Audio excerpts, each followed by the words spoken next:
The 64-day longest flight in history. He installed an extra 95-gallon fuel tank, modified the oil lines so he could replace the oil while in flight, and removed everything from the interior but the pilot's seat. He then put a small mattress in the front and a small sink in the rear, and lastly, he replaced the engine with a brand new one, and he was good to go. But then he received some bad news. As long as an early August flight to Orlando with 10 screaming babies behind you might seem, it's not the longest flight in history. In fact, the longest flight ever is not even the 8,000-mile trip from Dubai to San Francisco, or even the 9,000-mile flight from Auckland to Doha. It wasn't even that time when Pakistan International Airlines flew from Hong Kong to London.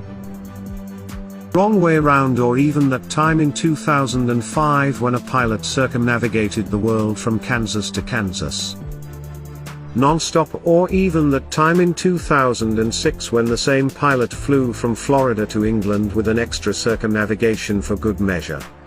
The longest flight in history started in 1958 in a single-engine Cessna 172 over the skies of New Mexico, and didn't end until 1959.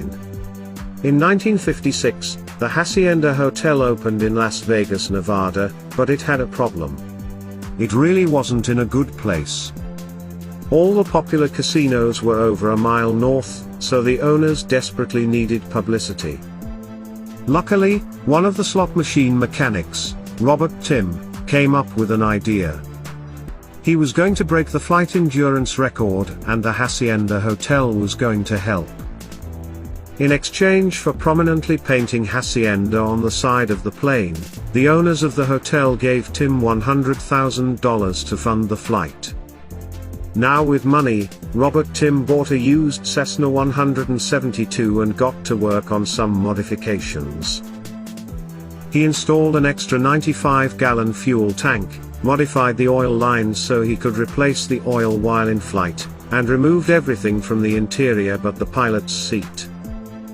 He then put a small mattress in the front and a small sink in the rear, and lastly, he replaced the engine with a brand new one, and he was good to go. But then he received some bad news.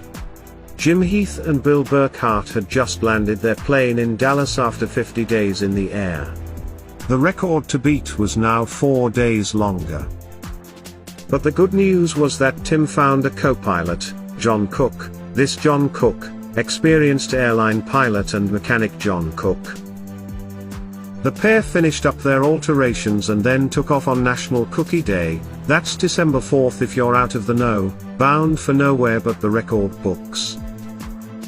For the first few days they flew the plane just around Las Vegas, so they would have an airport to land at in case of issues.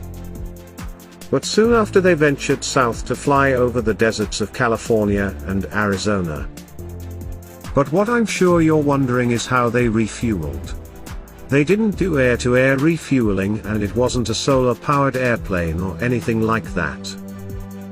Robert Tim and John Cook refueled their airplane on their record-breaking attempt by matching speed with a pickup truck and dropping a fuel line down.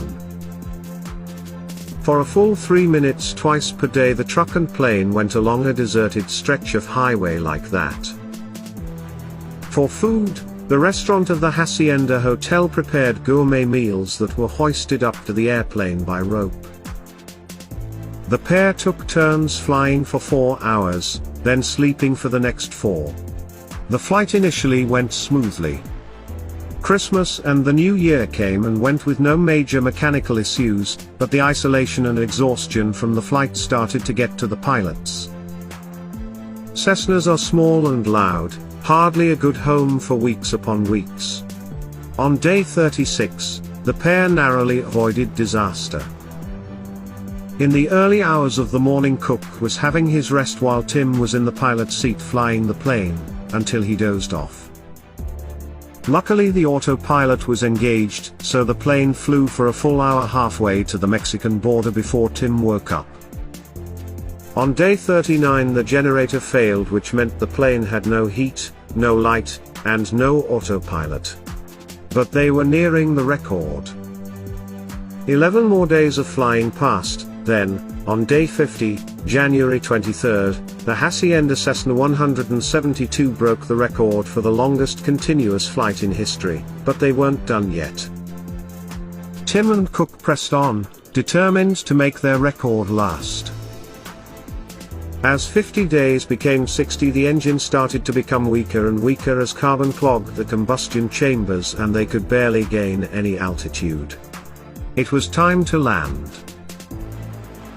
So, on February 7, 1959, after 64 days, 22 hours, and 19 minutes and 150,000 miles of flying, the Hacienda Cessna 172 touched back down at McCarran Field and cemented its place in the record books, a record that still stands today.